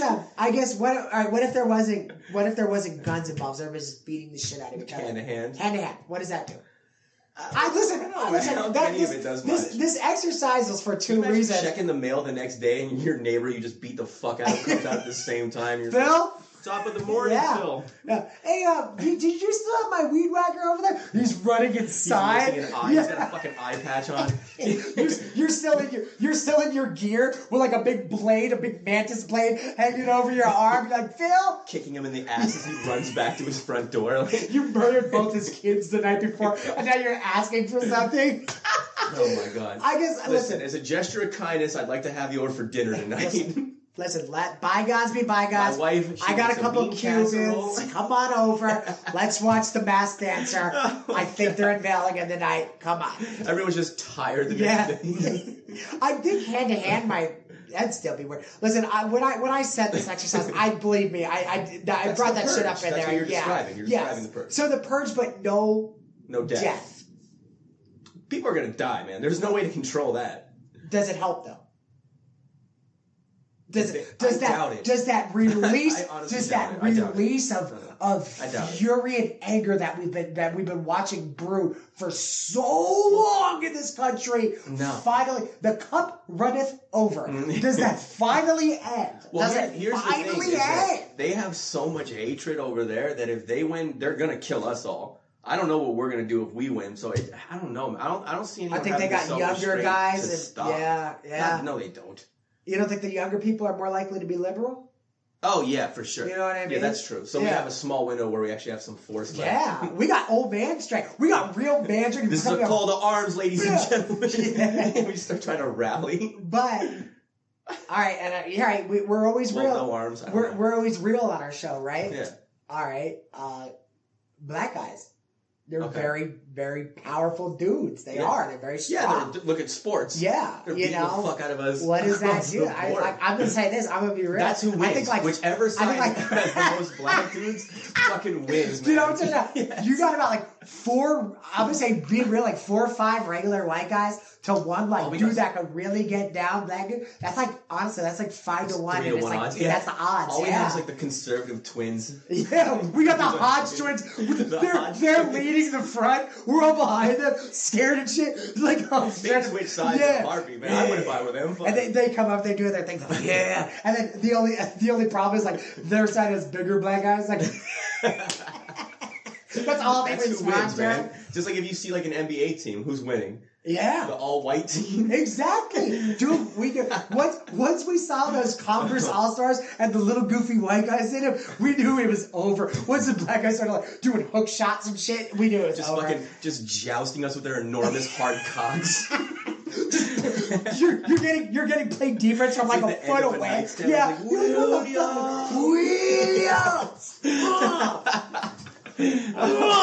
Flipping cars over. That giant thing just rubs your car. You're like, oh! I yield. Like Game of Thrones. I yield. Samuel Tarly. That would be really weird to see the end result of all that. No women and children though. All men fighting in the street, beating the shit out of each other for however you feel. Then does the silent majority play? Do the numbers play? Only one way to find out, I suppose. So I guess, but I know, listen, I totally moved the goalposts on my answer. A lot. Okay, yeah. It was, I gave you blood in the streets, everybody dies. And then I go, listen, no deaths. Oh, we just do it ourselves. Yeah, exactly. I don't think that would be a unifying experience, personally, no. No. I think it would breed a lot of the desire to retaliate. You remember the motherfuckers that beat you up. Yeah. You'd see them at Walmart one day. Like, I don't care if it's not the first day. I can tell you this, chance. every fight, I think honestly, I've lost more fights than I've won. I've actually been in a good amount of fights. Not from me though, from my friends growing up. That was something like would happen. Yeah, I'm not volatile. But my dad always told me that no matter if your friend's right or wrong, you jump in. So I've always had that mentality. So that's why I was always real quick to jump in. Right? You can ask any one of my boys from that old school mentality. Exactly. Too, hell yeah. But I could tell you this I was always on like getting my nose broke or something like that because I can, I don't know what the fuck, everything's like happening to us. But I can tell you this, like I said, I've lost more than one.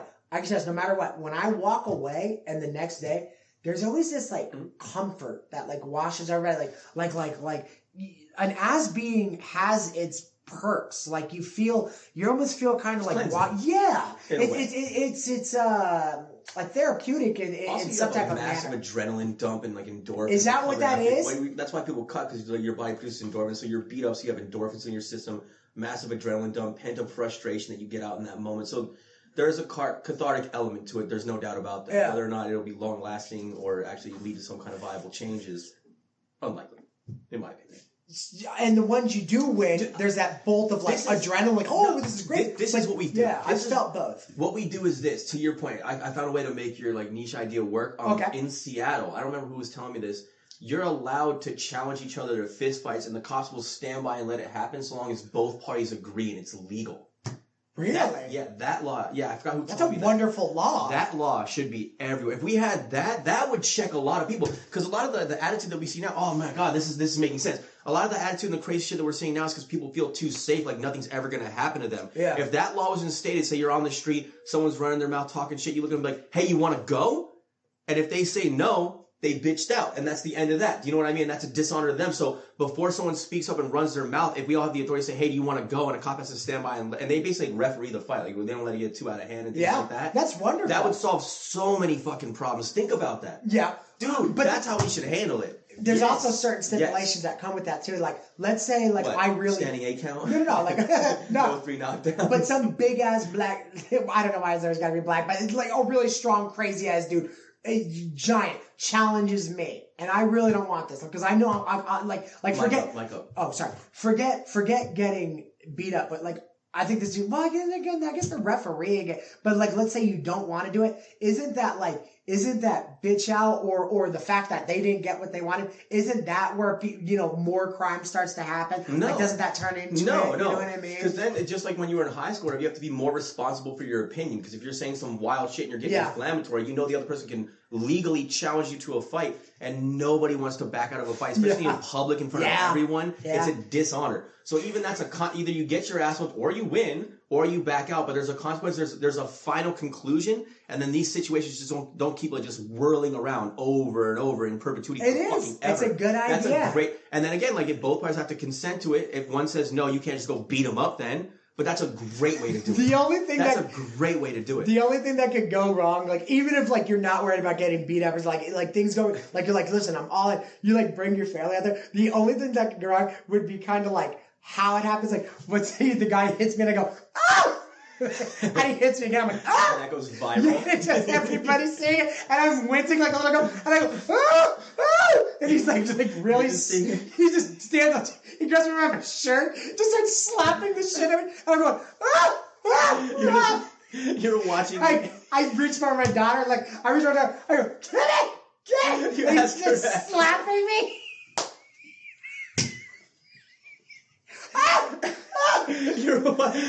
I stand up, my hair's all messed up, and the camera pans down and I piss myself. You know what I would do? Pockets all inside out. You're all fucked up. You're shirt's torn at the collar. You're bleeding. You're bleeding. so you're bleeding, but like out of your mouth because he bitch slap you. Oh, dude, dude, the corner of your lips. I'm telling you right now. That happens to me. Now I'm shooting somebody. I was gonna say I'm grabbing the gun and shooting myself in the fucking head. I kill him first because I want to win, and then I'm shooting me. Yeah, dude. Oh my god. And then I'm killing both police officers because I'm like, why did you let me do this? Why did you let me do this? He's doing that slap where he catches you coming and going in the back of the head. Your hair's just flying everywhere. He's holding you by the fucking tuft of your neck. Dude. You shake your pant leg and a ball of shit rolls out. Everything is just good. Dude, oh my god. Yeah, that's the only thing that could go wrong. Everything else is like noble and like strong and like logical. That's the only thing that could go wrong. The icing on the cake. You wake up the next day and you check your Facebook and your friends, it says 0. God, everybody, no follows, no likes. Oh, cancel your birthday party. No one's showing up, buddy. And then you check his, and the exact amount that left you are now his. And your girlfriend. It's like in a relationship she's with him. Oh my god, dude. Oh, that would be the worst way to go out, dude. I think the only problem with, and maybe this isn't a problem necessarily, but I think it would lead to like everyone's doing like MMA and shit now. If that law was instated, I think everyone would train like combat sports. But that would actually make people... That would make the world a better place. This is actually another positive. Martial arts would make the world a better place. People are humble-minded. Yes. People learn to carry yourself with confidence. There's actually less violence when you're more highly trained. You're more respectful. That's, ladies and gentlemen, we solved it. That's always the thing with like working out, that mind, body, and soul. Like if you have like our country's really mad right now. There's dude, listen, I add to it. There's a lot of obese and everything like that. But I'm telling you, if everybody was in shape and working out and getting their frustrations out in a gym and especially a martial arts gym, I'm telling you, everybody would be on the level a lot more. I'm not saying there wouldn't be crime and sickos and stuff like that, but I'm telling you, things would be a lot more calmer. There'd be more respect. Yeah. Sure. Yes. Yeah, that's the first thing they teach you. The first thing they teach you in martial arts is the respect of the act itself. That you want to stay out of fights. That this is a last option. You know, plan B, whatever you want to do. But yeah, that it would be really cool. But yeah, that's the only way. That'd be really cool. Seattle has that. Someone told me that. I don't remember. It was a while back, and I didn't fact check it. Yeah, but stuck in my head. I would rather cops doing that than out there clocking people for going 5:45 and a 40 line. You know what? And here's the thing: because again, like not everything has to be like from some external body of authority. Like if two guys are on the street and they want to duke it out and they handshake deal that, they should be allowed to. That's two full-grown men making a decision. Yeah, that's what that is. Well, there's a couple things that just seem so silly to me that why it's all right.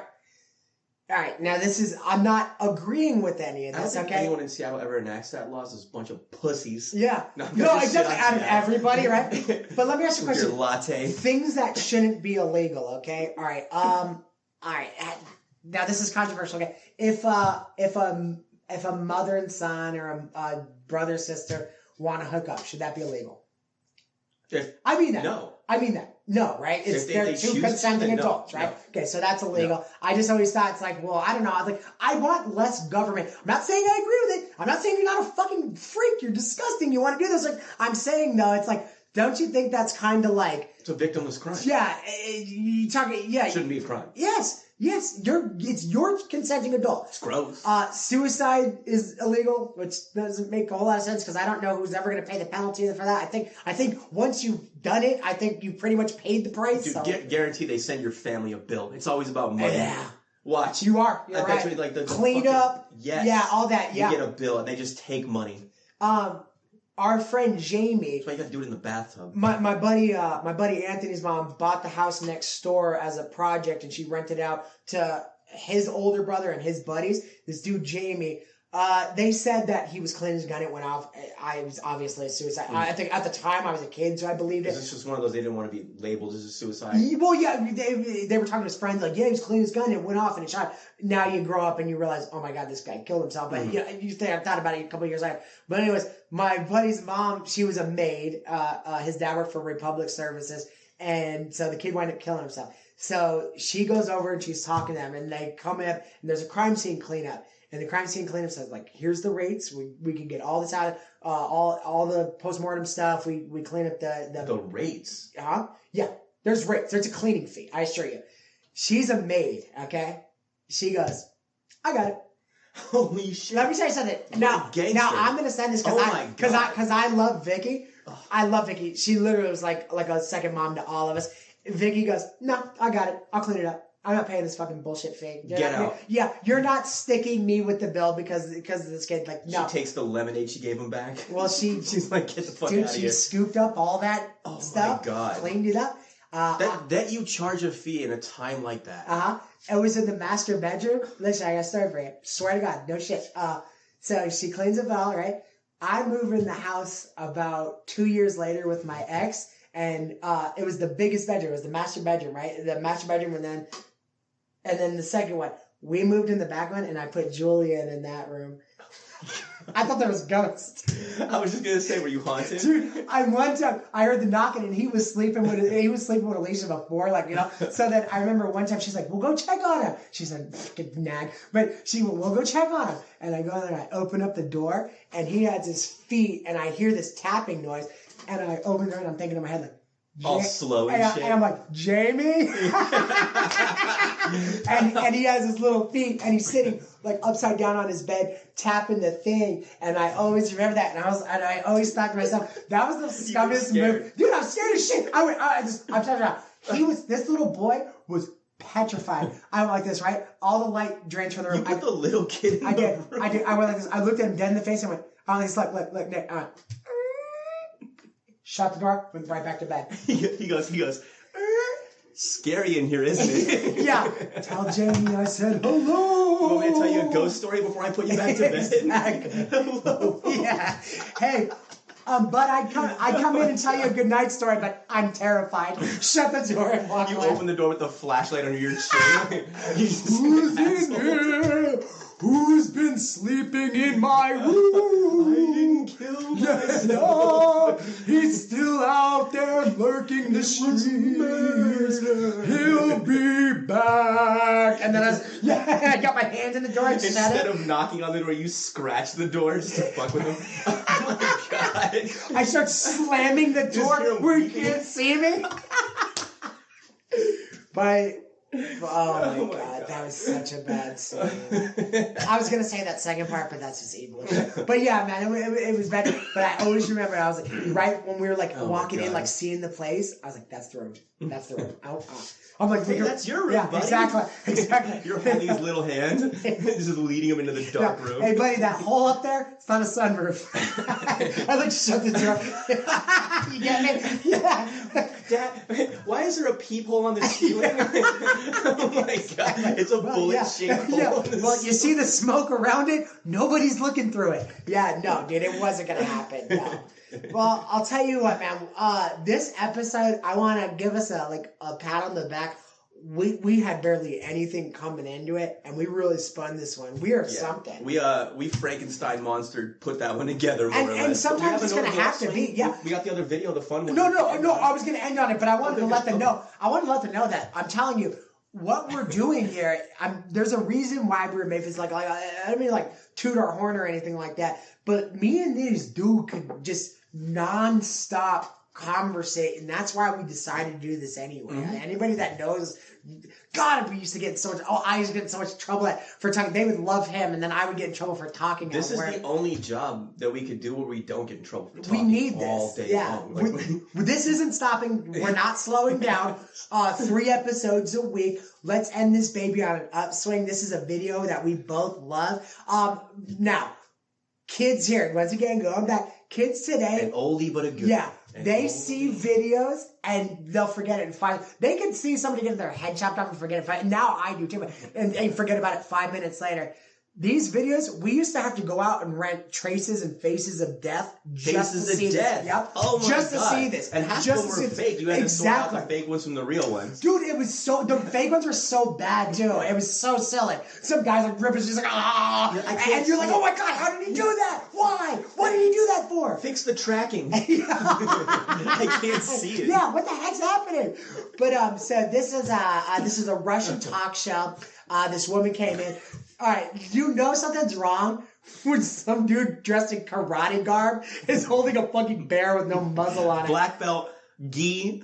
Yeah, and by the way, it's in Russian, so something's going wrong. Automatically, you're like, what the fuck is this? Yeah, right? why is this happening? Any of this. And by the way, I promise you, you could be a white belt or a black belt. You're not stopping the bear. It doesn't matter how good your kung fu is. Green. Listen, chop boards for the rest of your life. You're not stopping this bear. Why did he think this was going to work? Then there's a pedestrian lady sitting against the wall in a chair. And like, so when you see the video, I'm just going to set it up a little bit. Yep. So the karate guy walks the bear over and puts the bear in the chair next to the lady. So just like how he and I are sitting next to each other like this. So I'm the bear and he's the lady. So the bear attacks her. Of course, you know where we're going with this. But first, you see the bear do this. You see the bear go. and look right at her. And you see her do this. You see her do this.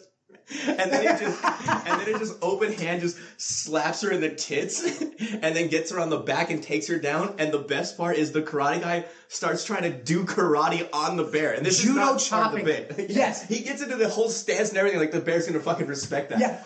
Dude, Austin Powers used to judo chop people and he would knock them out. This guy starts trying this on a 500-pound bear. And let me tell you something. This whole thing started, right? This woman, right? This bear's remembers the days it was rolling around in flowers when it was free in a cub, eating salmon out of some cold freaking river. And this woman decides to wear the most floral scent she can find in some shit Russian store, douses herself in it, some old lady smell, looks at this bear and goes, I'm a flower. What did you think was going to happen?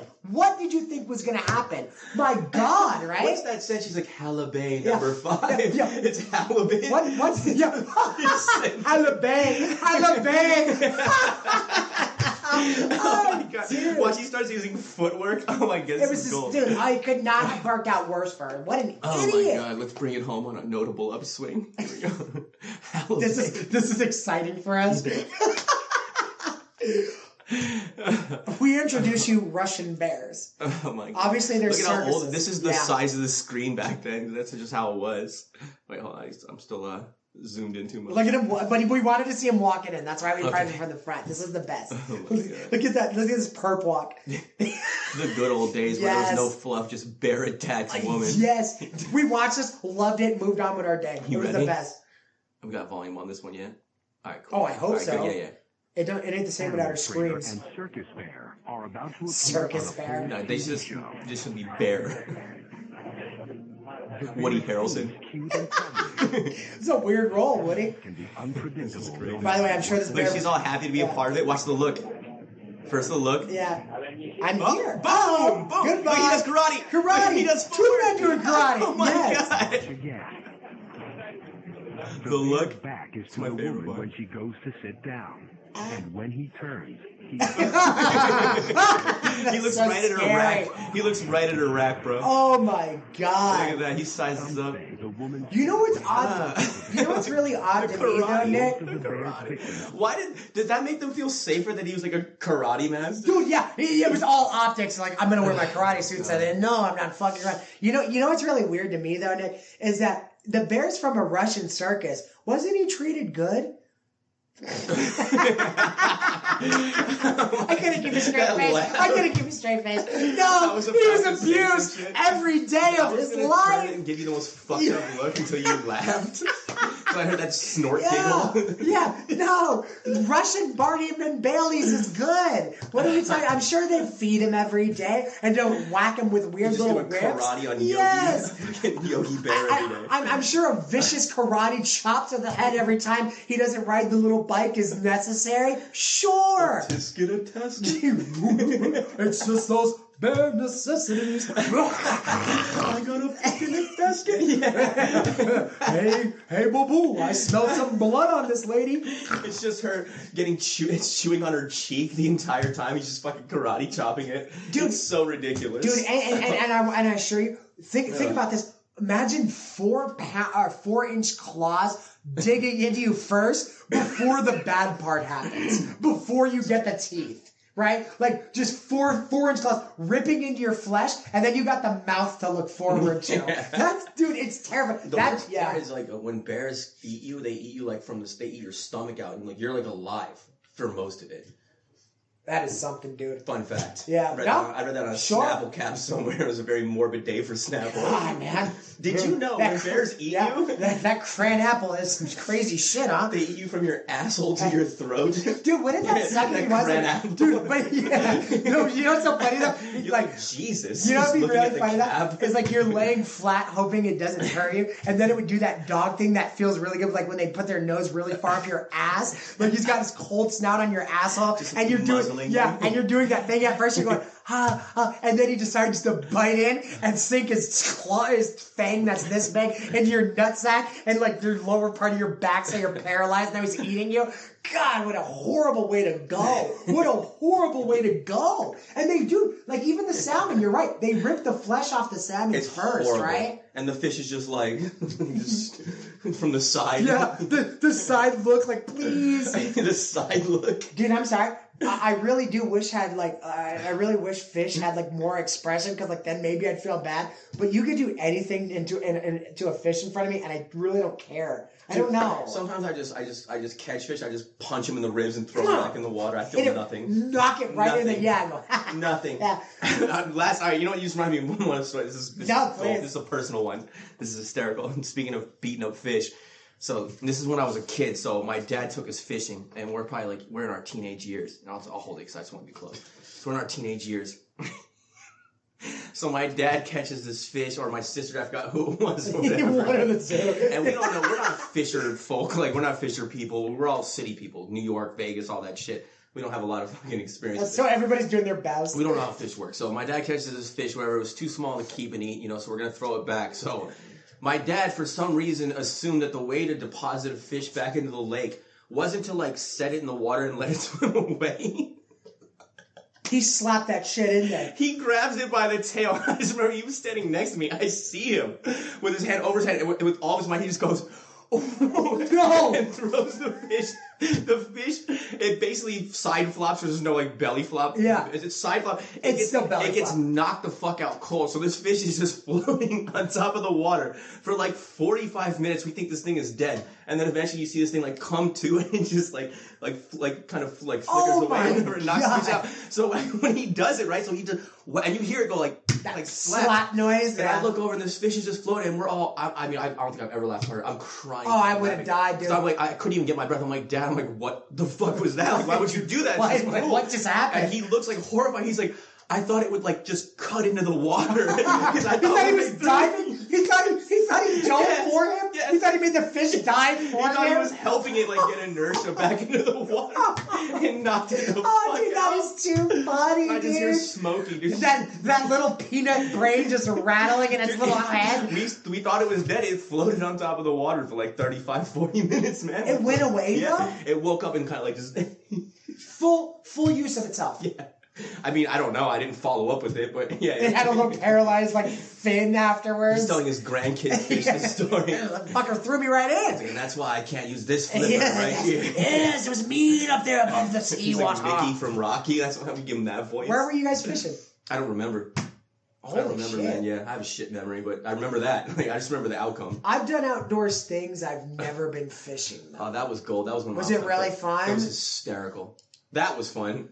I really do wish we lived in, like, some type of, like, where we could do things like that. Yeah, me too. Like, yeah. Fuck that. Nah. Like the Granted, outdoors. I like to be clean. Let me put a suit on. Let me sit in a nice bar. But sometimes, the getaway, like, dude, listen, I would never live in the mountains. I totally, well, I guess this is one, I guess. We wanted modern, like, mansions in the woods, but, like, a clear shot into the city. Yeah. Yes. But I mean, like, not real big on the outdoors things. I want to be surrounded by nature, but not necessarily in nature, if that makes sense. Like a beautiful, like a gazebo, like, real nice. What I used to do is go up to Big Bear, California and rent a cabin. I love that. Is it amazing? It's amazing. It's a great time. What does it feel like have you been there when it snows? But yeah, it's beautiful. But I don't want to be in a fucking tent. No. Put it that way. Yeah. It's uncomfortable shit. What do you say? You want to take us out? Listen, I just want to appreciate everybody who's been with us in the journey. You guys have been wonderful. The support and love that we're getting is, like, outstanding. Me and them are just unreal. And I can tell you this. The good times will roll. We are not stopping, baby. This was episode 9 Train of has left the Irish station. Spaghetti Podcast. We appreciate it. Tuggy. It's just super effeminate. Yeah. You know. All right, ladies and gentlemen. All right. God bless, guys. Take care.